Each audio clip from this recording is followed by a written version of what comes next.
Buenas noches. Hoy charlaré sobre un evento que se sucedió hace 30 años, que fue la caída del muro de Berlín el 9 de noviembre de 1989. Y no fue el fin de la historia, como profetizaba un profesor norteamericano, sino fue la continuación del capitalismo global, y ya sin existir el, el, el Pacto de Varsovia y la Unión Soviética. El Pacto de Varsovia era un pacto defensivo que se hizo la Unión Soviética para hacer una zona intermedia defensiva ante la NATO, con los países gobernados por los partidos comunistas de cada país, empezando Polonia, Hungría, Checoslovaquia, Bulgaria, Rumania, y se fueron disolviendo en el curso de pocos meses, se fueron disolviendo ese tipo de sociedad, colapsaron. Ahora, el tema está no porque ya sabemos que colapsaron, pero ¿por qué? Bueno, el proyecto que inició en la Unión Soviética allá por 1917, el proyecto de una nueva forma de civilización, una nueva forma de sociedad, que en última instancia sería una civilización de nuevo tipo. Pero en el lapso de 70 años tuvo el momento revolucionario, el momento de cambio, tuvo también, por supuesto, tuvo la guerra civil, la Segunda Guerra Mundial, en el lapso de estos cortos 70 años como periodo histórico. Que en Estados Unidos le dicen ingeniería social, basándose en la idea de que la construcción de un socialismo es ingeniería social, y la alternativa a la ingeniería social sería la evolución espontánea de la forma de sociedades. Y si pensamos en la evolución espontánea de las formas sociales, entonces estamos como que el capitalismo es algo natural, pero el capitalismo tampoco es algo natural, el capitalismo fue una construcción. Ahora, ¿cómo se construyen las sociedades? Bueno, ahí entramos en los gobernantes y los gobernados, los que dirigen y los dirigidos. Y como diría Hegel, la dialéctica del amo y el esclavo. Y esa dialéctica que se basa en las contradicciones y en la negación de la negación. Esto es un concepto filosófico, pero que demostró que, como Marx lo entendió, no se pudo materializar. Entonces, los subordinados que tuvieron cierta forma de gobierno durante 70 años en la Unión Soviética, no pudieron construir una nueva forma de sociedad, y por sus contradicciones internas y la idea de que la sociedad capitalista producía mejor estándar de vida, porque veía muchas películas de Hollywood, y evidentemente que estaban confundidos. Ahora, cuando hablamos de estaban confundidos, hay que ver quiénes estaban confundidos. Empecemos porque las sociedades se forman en la sociedad capitalista se forman con las clases sociales. Cada sociedad tiene diferentes formas de manifestarse, pero las clases sociales, tal como lo analizara Marx, existen y las contradicciones existen. Nada más que en el siglo XIX y a principios del siglo XX era más fácil observarlo porque eran sociedades menos complejas, pero en el siglo XX, con el desarrollo y la creación de las clases medias, que ya lo he charlado que ya lo he comentado en otras charlas, que fueron el sostén del capitalismo. Y el capitalismo se basa, como ya lo sabemos, en el dominio de una minoría que tiene el poder económico y, por supuesto, tiene el poder político. Si no lo tienen el poder político, lo tienen en forma directa o indirecta.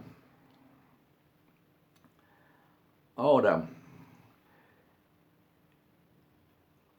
la construcción del socialismo no se pudo materializar porque a partir de la década del 60, cuando pensaron que habían solucionado los problemas, o gran cantidad de los problemas de las sociedades, que es la salud, la educación, en cierta forma la vivienda, las sociedades son las personas, pero las personas son una máquina de desear, como nos diría Lacan. Entonces son los deseos permanentes, y es el deseo del otro, y el deseo de ser como los otros. En este caso, si hablamos de los deseos, la mayoría de las personas en el campo socialista veían con cierta... En ciertos sectores, en ciertas capas, no habían clases, pero habían capas dirigentes y múltiples capas, porque también el socialismo se fue haciendo en la Unión Soviética, se fue formando una sociedad compleja, pero rígida. Entonces, le faltó la flexibilidad que tiene el capitalismo para modificarse permanentemente. O sea, modifica la forma pero no la sustancia.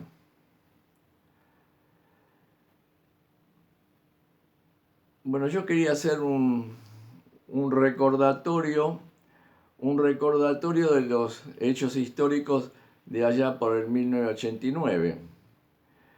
Cuando evidentemente que empezó con la toma del poder, o sea, el nombramiento de Gorbachev como secretario general del Partido Comunista en la Unión Soviética y secretario general del Presidium, que después terminó siendo el Consejo del Soviet, que después terminó siendo presidente. Pero ya veníase gestando alguna idea de la necesidad de un cambio, de flexibilizar el sistema, sobre todo en esa época, que era lo que hablaban de una economía centralizada y una economía comandada desde el centro. Por eso generalmente se hablaba del centro y de las regiones.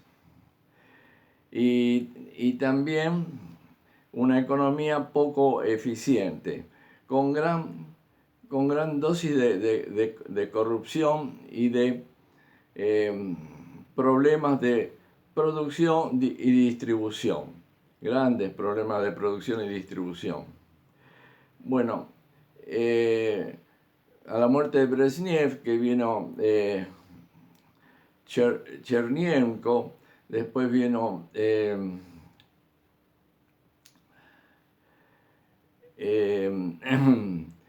después vino quien sería el protector de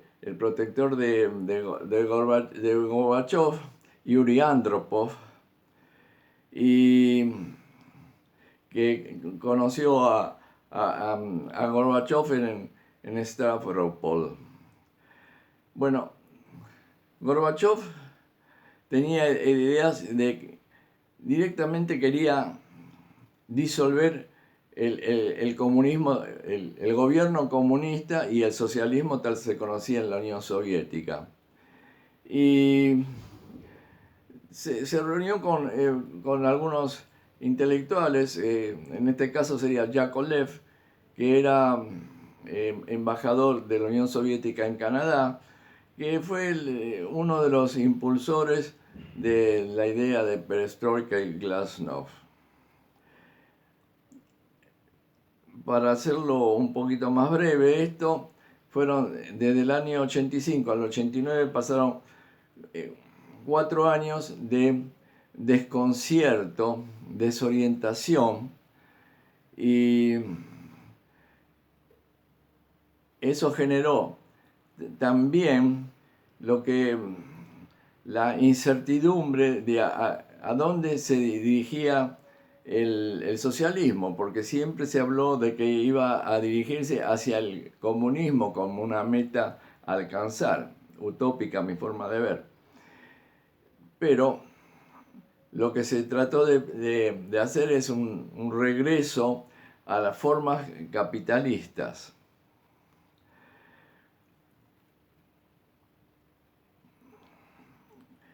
Con este panorama empezó, ya que ya venía gestándose en Polonia al principio con el movimiento de Solidarność, siempre estaba la mano del enemigo del socialismo, que era Estados Unidos, moviendo también, apoyando.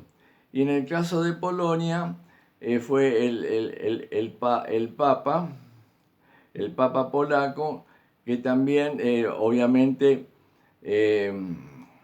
un ferviente anticomunista.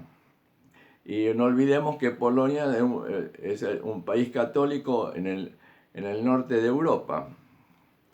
Los otros son países de mayoría protestante. Y los países del este eran los países de cristianismo ortodoxo.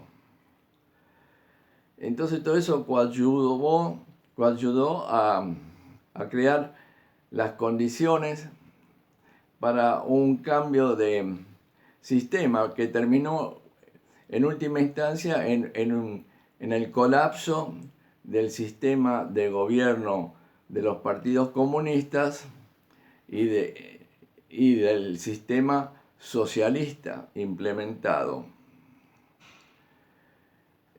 Fue, como todos los colapsos, fue muy rápido. En el curso de pocos meses comenzó en Polonia con el general Jaruzelski, que trató de evitar un tipo de represión fuerte y guerra civil. Tanto es así que nunca tuvo no se lo enjuició después de la caída del gobierno de Polonia, el gobierno comunista. Todos estos países tenían gobiernos comunistas, pero en diferentes tipos de partidos, con diferentes tipos de denominaciones. En Alemania Oriental también empezaron a irse a Hungría, a Checoslovaquia, para tratar de pasar a Austria, y la gente empezó ya a perder la poca confianza que tenían, porque no olvidemos que estos países no se produjo una revolución socialista, porque eran países férreamente dominados por sus minorías dominantes burguesas y ante la Segunda Guerra Mundial por sus minorías aristócratas. Que me lleva a la siguiente reflexión. Cómo las minorías dominan a las mayorías y por qué se someten. Y evidentemente que se someten a alguien o porque no se pueden rebelar o porque piensan que los va a conducir, que los van a conducir a un cierto bienestar.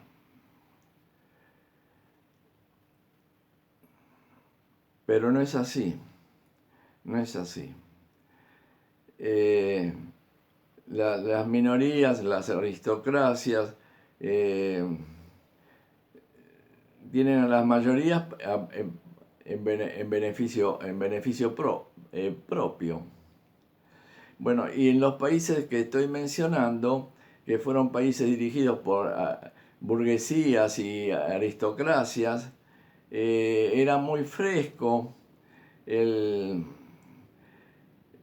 sistema que implantaron después de la Segunda Guerra Mundial, de los gobiernos comunistas, que generalmente fueron minorías.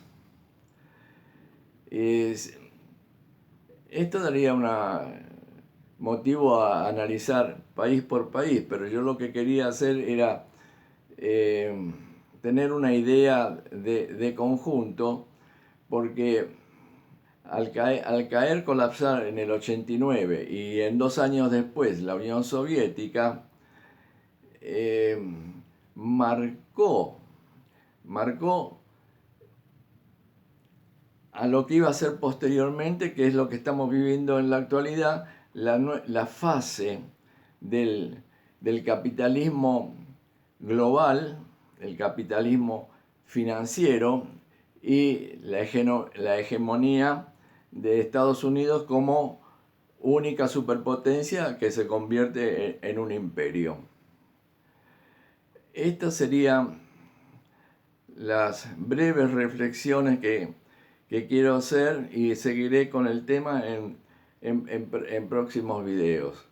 Pero quiero enfatizar que los grandes problemas que no se resuelven y que están ahí de la humanidad, no los resuelve el sistema capitalista. Intentó los gobiernos comunistas con el sistema socialista incipiente, con muchas contradicciones y con muchos errores. Pero las masas obviamente no son proclives al pensamiento abstracto.